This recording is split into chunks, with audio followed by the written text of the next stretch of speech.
At praise the Lord. At grabe ang kapangyarihan ng Panginoon. Getting God's attention. Yun po ang ating topic ngayon. Matthew chapter 20, 29 to 34.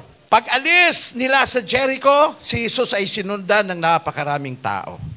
Doon ay may dalawang bulag na nakaupo sa tabi ng daan.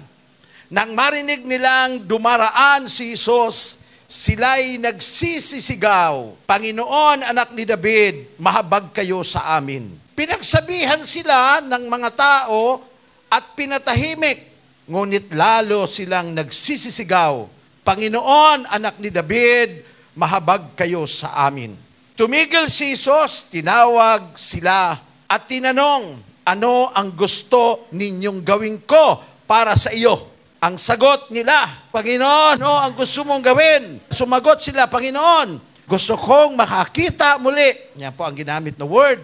Nahabag si Jesus sa kanila at hinipo ang kanilang mga mata. Agad silang nakakita at sila'y sumunod sa Kanya. Now, getting God's attention. How? Paano natin makukuha ang attention ng Diyos? I think number one is, make a voice for God. Kailangan meron tayong tinig na dapat makakapukaw sa Panginoon. Yung bulag, wala man siyang mata, pero mayroon siyang tinig. At kailangan niyang gawin ang tinig na yon. Siya po ay sumigaw, pero hindi enough ang sigaw. Maraming sigaw na walang dating. Pero ang sigaw ng dalawang bulag na ito, kahit na pinigilan, mayroon talagang dating sa harapan ng Panginoon. Minsan, sa buhay, hindi natin may express minsan ng ating sarili to the extent na napapasigaw na lang tayo. Napapalakas ang ating sigaw. But anyway, yung kung yan ay sigaw, yun ay buntong hininga mo, na talagang mula sa puso, I think, makakatawag yan ng attention sa harapan ng ating Panginoon Diyos. Mahalaga po yan. Okay? So, ano po ito? Maybe you could testify, okay, others for Jesus. Okay? Our lips is the voice sometimes of our Lord Jesus Christ. As we testify the goodness of God sa maraming tao, nakikita ng Diyos yan. At nakakakuha yan ng attention sa harapan ng ating Panginoon. Kaya never stop sharing the goodness of God. Never stop. Not only testifying, but sometimes we need to sing a song for Jesus. Express your love to Jesus. Alam niyo po, pag sinabi pong sing for Jesus, hindi lang naman ang nangangahulugan na ikaw ay dapat kumanta. Sa halip, dapat makagawa ka ng kwento para sa ating Panginoon. At ikwento mo ang kabutihan ng ating Panginoon Diyos. Sa palagay ko, makakakuha ka ng atensyon sa ating Panginoon Diyos. Kaya nga po, hindi naman lahat ng tao ay nakakatanggap ng favor ng God. Yun lamang pong mga tao na talagang meron silang nailalabas na tinig mula sa Panginoon. How? Again, make rally for Jesus as a network. Huwag kayo makontento na mayroon lang kayong cell group. Bagkus, isipin ninyo, yung cell group ninyo, paano makakatawag ng pansin sa inyong community. Pwede kayo mag-sponsor ng libreng paggamot. Pwede naman kayo mag-sponsor ng something na kaiba sa community. Ngayon, malapit na mag-Christmas, pwede kayo mag-ipon, mga cell group, at mangaruling kayo sa kapitbahay na hindi po kayo ang manghihingi bagkos magbibigay kayo sa mga bahay na inyong pupuntahan ng kahit man lamang isang package ng spaghetti.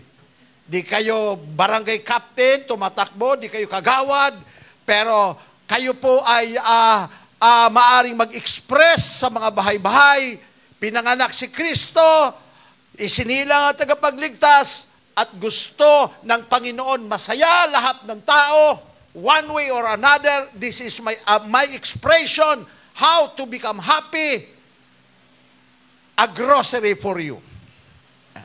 Siguro, iba ang mangyayari sa ating network. At kapag nag-imbita tayo sa kanila about the Lord, grabe po ang mangyayari. Okay? Minsan may mga taong ganun eh. Hindi nadadala sa galing natin mag-sermon eh. Pero minsan pagka na-touch ang heart nila, iba ang dating. Iba ang dating. Kailangan, mayroon po tayong ganun sometimes na gagawin para sa kanila. Make rally for Jesus. Let us continue to rally Jesus from glory to glory, from level to level, ayon sa pagkatawag sa atin ng Panginoon. Dahil walang retirement sa pagsunod sa ating Panginoon Diyos. Amen? Wala pong retirement. Now, I found out, number 2 po is, not only make a voice, bagkos, make a move for Jesus. Yung paralyzed, pinigilan. Pinatitigil. Paralyzed, hindi po paralyzed. Yung bulag, pinipigilan. Pinatitigil. Pero hindi sila tumigil, hindi sila na-stop, kasi may mga paa pa naman sila. Kung wala man silang mata, may paa sila. They keep on insisting and following the Lord Jesus Christ. So, nakita ko po, kailangan makagawa tayo ng big move for the Lord. Big move for the Lord. Kasi, ang pananampalataya ay pagtiwala sa Diyos sa mga bagay na di nakikita at di natin kayang gawin. Kailangan expert ka muna sa practical na bagay. Pag naging eksperto ka na sa practical ng bagay, dagdagan mo ng spiritual na bagay. Bakit? Ang faith nagsasabi, gawin mo ang kaya mong gawin at si Lord na ang gagawa sa mga bagay na hindi mo kayang gawin. Umpisahan mo at ako ang tatapos. Yun po ang faith. Kailangan talaga may push. Pag walang push, wala ho talaga mangyayari. Kaya makita natin, determine ang buo kung anong gusto niya mangyari. Nung tinanong sila ni Kristo, sigaw sila ng sigaw, pinigilan. Pero sabi ni Kristo, papuntahin mo dito, yung bulag. Nung tinanong niya, ano ang gusto mong gawin ko sa iyo? Di ba? Ganun ang tanong eh. Gusto ko lang po makakita muli. Alam nyo, sa buhay, hindi po natin kailangan ng pera talaga eh. Papahintuin ka lang kung nasa isip kasi wala akong pera eh. Wala akong trabaho eh. Ang alam mo, kailangan mo lang, mabuksan lang ang mata mo sa katotohanan. Marami. Marami pong pagkakakitaan. Marami pong mga bagay na makikita ka. Maraming opportunity sa buhay. Ang problema lang, bulag tayo sa katotohanan. Di natin makita ang katotohanan. Kailangan mabuksan ang mga mata mo para makita mo kung ano ang layunin sa inyo ng Panginoon. This is the reason why. Nakita ko po talaga, hindi po hiningi nung 2 bulag, Panginoon, anong gusto mo mangyari? Di po sinabi, Panginoon, gusto ko tumama sa loto. Naalala nyo, narikwento ko na sa inyo, yung isang mama, nakatagpo ng bote sa dagat. Nung nakita niya yung bote, binuksan niya. Abay, biglang umusok. Shhh! Pag-usok lumabas, Jenny pala. Ha, ha, ha, ha, ha, thank you. I am your master and I am your servant and you're my master. Sabi nung nakabukas, Mr. Jenny, pwede ba ako mag-request ng 3 kahilingan? Sabi ng Jenny, no. Mahirap na ang buhay ngayon. Katatapos lang ng COVID. Nasa recovery period tayo. Maraming utang ang gobyerno. Ilan ang request na pwede kong hingin? Sabi niya, 1 lang at walang bawian. Nag-isip na kaagad siya, 1 lang. Sabi niya, ano ang gusto mong hingiin? Gusto ko ibigay mo ang dyaryo advance 1 year. Bakit dyaryo ang hinihingi mo? Kasi Mr. Genie, gusto ko tumaya sa loto. Alam ko na kung anong resulta ng buwan ng Nobyembre at ng Disyembre. Advance nga naman siya. walang bawian, opo, at your service, kamahalan, matutupad, paalam. Tumaya siya sa loto. Tumama ng tumama. Grabe. Kaso, ang kanyang nakuha, advance 1 year. Noong mga November na nakita niya, pagbukas niya sa obituaryo, nakita niya ang kanyang pangalan, nakaburol. Nakaburol na sa obituaryo. Ang isang mahirap na biglang yumaman dahil sa luto, ibuburol na ngayong darating Wednesday dahil siya'y kinidnap for ransom. Wala.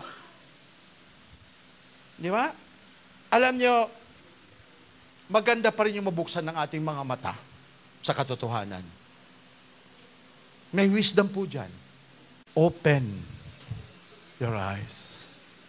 Open your eyes. Open. Panginoon, gusto ko pong mabuksan muli ang aking mata sa katotohanan. Alam niyo po mga kapatid, pangatlo po, kung mabubuksan lang ang ating mga mata sa katotohanan, we will be a history maker for Jesus. Minsan ka lang mabuhay.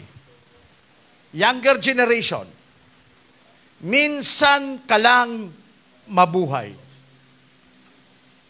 Dapat gandahan mo ang inyong buhay para kay Jesus. When you know the Lord Jesus Christ, number 1 na marireveal sa iyo, you will know your purpose. Bakit ka nabuhay sa mundong ito?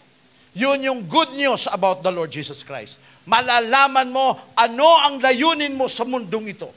Malalaman mo ano ang papel mo sa mundong ito. Pag nakilala mo ang Panginoon, malalaman mo ano ang gift mo sa mundong ito. Ano ang mayroon ka na walang iba na dapat mong pagpukusan at gamitin mo yan. Hindi ka naman gagaling kung mangungupya ka lang. Para maging extraordinary person tayo at maging history maker. Sa church, bawat isa sa atin, bawat isa sa inyo. Ako, meron lang ginampan ng papel, pero kayo, meron kayong gagampan ng papel. Kailangan ipurso natin na maging history maker sa buhay na ito. Ano ang dapat natin gawin? Pursue for eternal, okay, purpose sa life natin. Dapat ang mga ginagawa natin sa buhay ay yung mga bagay na mananatili magpakailanman. Dapat iwanan natin ang mga sagabal sa buhay.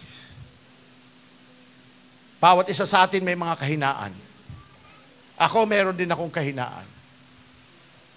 Pero I hate na ako ay mabubulag sa katotohanan.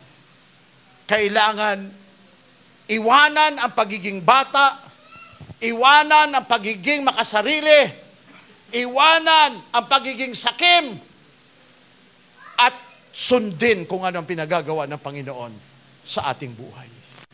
Mahalagang mahalaga yun. Kasi yun lamang ang magsasaysay na wala na tayo. Nagsasalita pa rin tayo kapag nakagawa tayo ng isang bagay na kaiba sa buhay na ito. Huwag bibigay. Basahin natin sabay-sabay siguro. 1, 2, and 3. Huwag bibigay sa pagsunod sa Diyos. Alisin ang mga sagabal tulad ng mga 1, ano yon? Hindi sagabal. Okay. Hindi sagabal ang bulag nilang mata dahil may busis naman sila. Pangalawa, hindi sagabal ang mga taong pinatitigil sila dahil may paa naman sila. Okay? Pangatlo, inalis nila ang sagabal sa pamamagitan ng inilaban nilang gusto po naming makakita. Vision lang. Pabuksan lang ang mata. Di problema ang pera. Marinig yun lang pinapagawa ng Panginoon. Hindi sagabal. Desisyon kasi. Pag mayroon kang desisyon sa buhay at pinaabot mo sa Diyos, ang inyong attention, nakuha mo ang attention ng Diyos, nasa iyo ang favor. Getting God's attention will get you God's favor. Hindi tinitingnan ng Diyos ang inyong kalagayan sa buhay. Ang iyong pagkakamali, hindi rin tinitingnan. Hindi rin yan tinitingnan ang pinag-aralan mo, meron ka man o wala. Ang tinitingnan at iginagalang ng Diyos, ang desisyon mo na lumaban sa buhay. Lahat ng gustong lumaban sa buhay at nananalangin mabuksan ng kanyang mga mata sa mission niya sa buhay na ito, maaari bang itaas ang kamay, sabihin, God, lalaban ako. Hallelujah. Ikaw ang aking buhay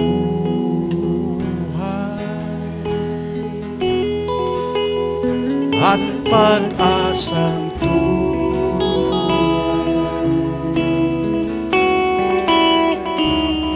Sa isip mo, Panginoon, ko ay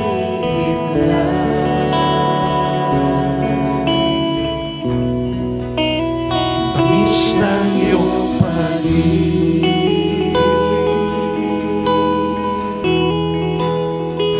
para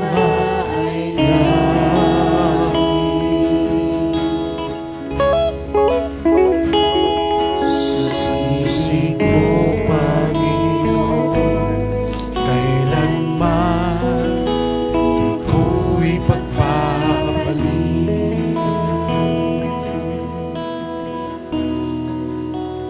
Ikaw ang aking buhay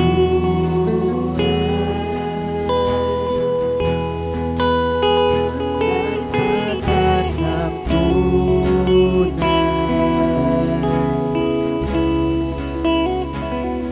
Sa bisig mo, Panginoon, ako ay hihimlay.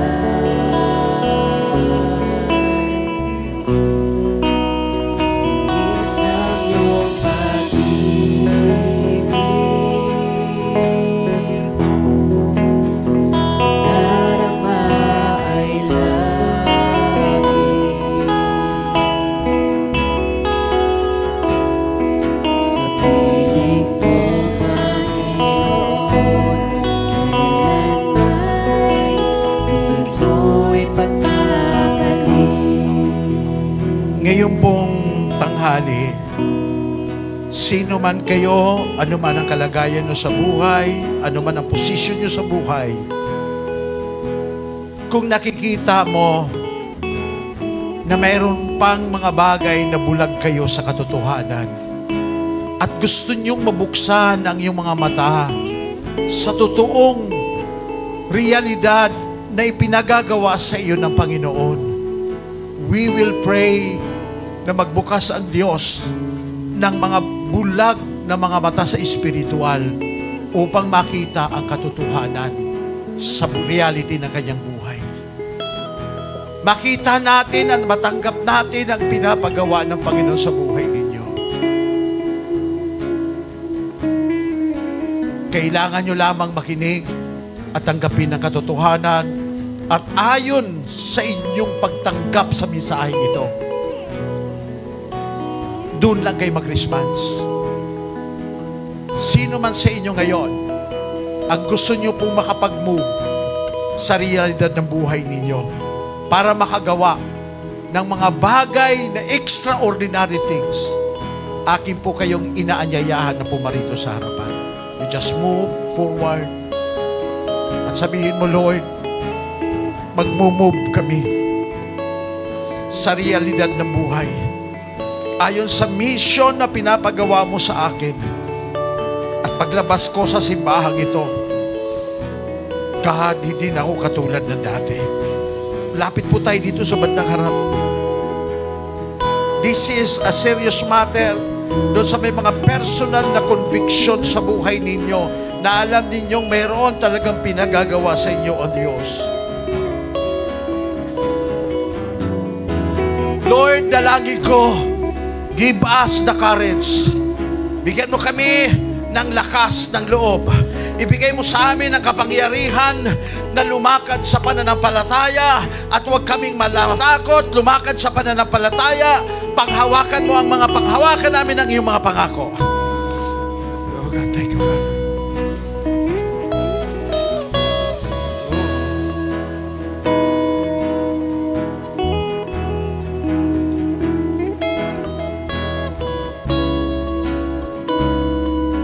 Kung ito'y nagko-confirm at para bang ang ikaw ang pinagsasabihan ng Panginoon, pwede mo bang i-honor si Lord sa pamamagitan ng pag-kneel down?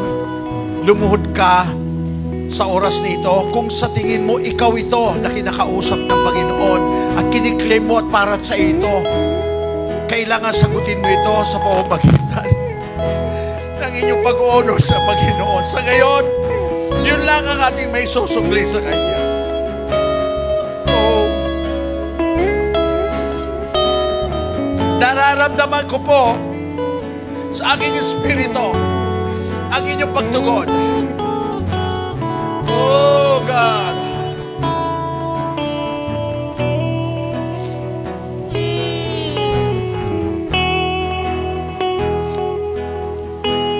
Glory, glory, glory, glory.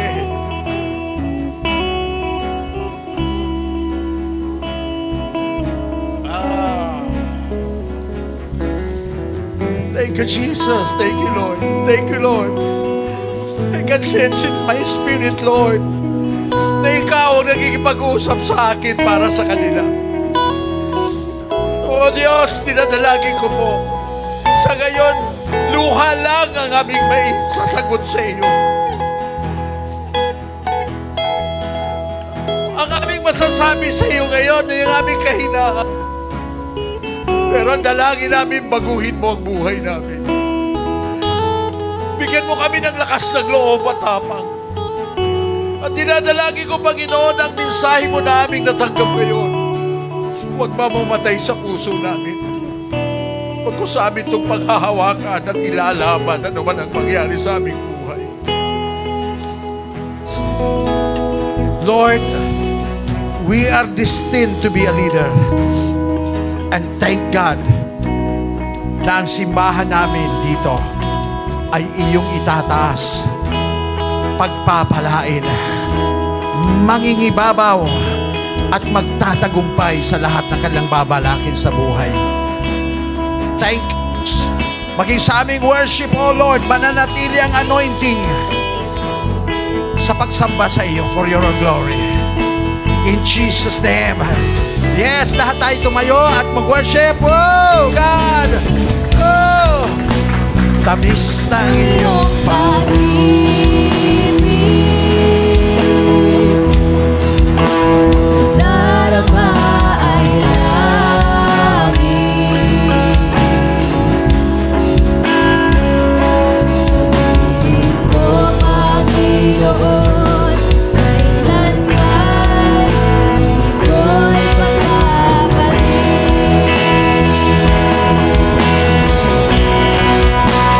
Ikaw ang aming buhay at magkasangunan.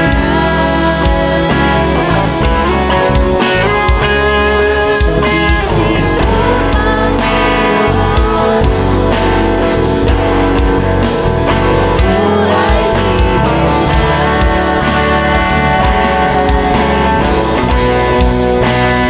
tamis ng iyong pag-ibig,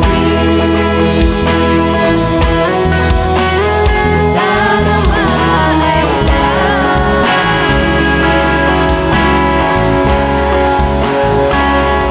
Sabihin mo, Panginoon, kailanman iko'y pagpapalik.